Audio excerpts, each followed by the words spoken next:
High বন্ধুরা, আমি গৌরব চক্রবর্তী। আজ সেন্টেন্স কনস্ট্রাকশনের তৃতীয় পার্ট নিয়ে চলে এসেছি। তৃতীয় পার্টের নাম হলো ইম্পারেটিভ সেন্টেন্স, অর্থাৎ আদেশ বা অনুরোধমূলক বাক্য। যে বাক্যের মাধ্যমে তুমি কাউকে কোনো আদেশ বা অনুরোধ বোঝাতে চাইবে, সে বাক্যকে বলা হয় ইম্পারেটিভ সেন্টেন্স। ইম্পারেটিভ সেন্টেন্সের ফরম্যাট দেখে নিই। দুটো ফরম্যাটে ইম্পারেটিভ সেন্টেন্স হয়, ফরম্যাট 1, ফরম্যাট 2। তো ফরম্যাট 1 নিয়ে আলোচনা করা যাক। Subject plus verb 1 plus object, এটা হচ্ছে ফরম্যাট 1, যেখানে সাবজেক্টটা উজ্জ্ব থাকছে। কেন উজ্জ্ব থাকছে বলছি। ভার্ব 1 রিড, অবজেক্ট হচ্ছে দ্য বুক, বইটি পড়ো, read the book. Verb 1, verb 2, verb 3, তিনটে হয়। Read, red, red. তো রিড থেকে আনবো, রেডটাকে আনবো না। রিড হচ্ছে ভার্ব 1, সেই ভার্ব 1টাকে আনবো, তারপর যে অবজেক্ট আছে সেটা বসিয়ে দেবো। ঠিক সেইভাবে চিঠি লেখো, রাইট আ লেটার। ওকে, এগুলো কিন্তু সব আদেশমূলক বাক্য, সব কটা আদেশ। দেখো আমি লিখে দিচ্ছি order. Read, write a letter, চিঠিটি লেখো। তো রাইট হচ্ছে একটা ভার্ব, আর লেটার হচ্ছে object. Write, wrote, written, verb 1, verb 2, verb 3। আমি কোনটাকে নেব? ভার্ব 1কে নেব, সেই জন্য রাইট এলো, আর লেটার অবজেক্টে বসে গেল।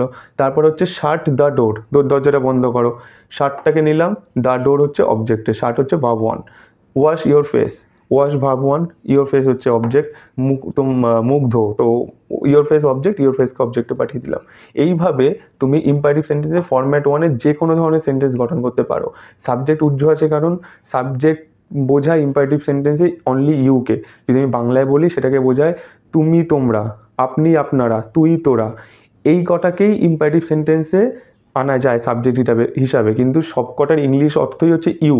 সেই কারণে ইউকে আর ইম্পারেটিভ সেন্টেন্সে সাবজেক্টে বসানো হয় না, উজ্জ্ব রাখা হয়, যেহেতু সবকটার অর্থই হচ্ছে ইউ। এবার ফরম্যাট 2তে চলে আসা যাক। ফরম্যাট 2 বলছে ভার্ব 1 প্লাস হোয়ার, মানে ভার্ব 1 ফর্ম বসালাম, আর ভার্ব 1টা কোথায় সম্পূর্ণ হচ্ছে সেটা বোঝাতে যেটা ব্যবহার করা হয়, সেটা দিয়ে আমি ইম্পারেটিভ সেন্টেন্স গঠন করতে পারি। উদাহরণ দেখে নাও, বুঝে যাবে। ভার্ব 1 হচ্ছে কাম, আসো। কোথায় আসো? এখানে আসো, কাম হেয়ার। তো সেই জন্য এটা হয়ে গেল ইম্পারেটিভ সেন্টেন্স। ভার্ব 1 কি? গো, যাও। কোথায় যাও? দেয়ার, সেখানে যাও। তো গো দেয়ার হয়ে গেল ইম্পারেটিভ সেন্টেন্স। সিট ভার্ব, কোথায় বসো? সিট হেয়ার, এখানে বসো। স্ট্যান্ড, কোথায় দাঁড়াও? স্ট্যান্ড দেয়ার, তো সেখানে দাঁড়াও।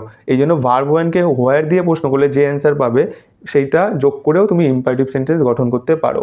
তো এইটা আর এইটা দু ধরনের ফর্মেটই আদেশ বোঝাতে ব্যবহার করা হয়। ইম্পারেটিভ সেন্টেন্সে মানে আদেশ বা অনুরোধ, তো আদেশ পোর্শনটা এইভাবে ব্যবহার করে। এতক্ষণ আমরা আদেশমূলক বাক্য দেখলাম, এবার হচ্ছে অনুরোধমূলক বাক্য। কিভাবে অনুরোধমূলক বাক্য ফরমেশন করতে হয়। তো ফার্স্টে ফরম্যাটটা দেখে নিই।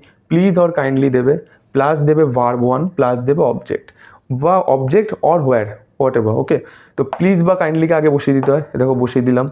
ভার্ব 1 কাম, বসিয়ে দিলাম। অবজেক্ট দেবে বা হোয়ারও দিতে পারো। কাম হেয়ার, এই যে কাম হেয়ার, কাম হেয়ারটা বসালাম। কাম হেয়ারটা নর্মাল যদি শুধু বসাতাম তাহলে হতো এটা আদেশমূলক বাক্য, কিন্তু কাম হেয়ারের আগে যেই আমি প্লিজটা বসিয়ে দিলাম, এটা হয়ে গেল অনুরোধমূলক বাক্য। বহুত সিম্পল, বহুত সিম্পল। এখানে যেমন দেখলাম গো দেয়ার, এই গো দেয়ার, এই গো দেয়ারটাকে লিখলাম, জাস্ট আগে একটা প্লিজ বসিয়ে দাও। Please go there, please come here, এটা হয়ে গেল অনুরোধমূলক বাক্য। ফরম্যাট একটাই, verb 1 plus object or where. Okay, তার আগে জাস্ট প্লিজ অর কাইন্ডলি বসিয়ে দিতে হবে। তো প্লিজ দিয়ে দেখলাম, এবার কাইন্ডলি দিয়ে দেখি। কাইন্ডলি গিভ, ভার্ব 1 বসিয়ে দিলে। Me a glass of water, দয়া করে আমায় এক গ্লাস জল দিন। Kindly give me a glass of water, kindly আগে বসালে, গিভ হলো verb 1, me a glass of water হলো অবজেক্ট। আর ফোর্থ উদাহরণ হচ্ছে কাইন্ডলি ডু দিস, ডু হচ্ছে ভার্ব 1, দিস হচ্ছে অবজেক্ট, তার আগে কাইন্ডলি বসিয়ে দিলে, কাইন্ডলি ডু দিস হয়ে গেল এটা অনুরোধমূলক বাক্য। তো এই ছিল আজকে ইম্পারেটিভ সেন্টেন্সের ক্লাস। এইভাবে তুমি আদেশ বা অনুরোধের যে কোনো বাক্য গঠন করতে পারো এই তিনটে ফরম্যাট দিয়ে। তো যদি ক্লাসের বুঝতে কিছু অসুবিধা হয় তাহলে অবশ্যই আমার কমেন্টে জানাবে বা মেল করেও জানাতে পারো। ঠিক আছে, তোমাদের কমেন্ট বা মেলের সব উত্তর আমি দেবো। তোমাদের যা প্রবলেম থাকবে সে কোয়ারির উত্তর আমি দিয়ে দেবো। আর ক্লাস কেমন লাগবে অবশ্যই জানিও। লাইক, কমেন্ট অ্যান্ড সাবস্ক্রাইব করতে ভুলো না। দেখা হচ্ছে নেক্সট ক্লাসে। বাই।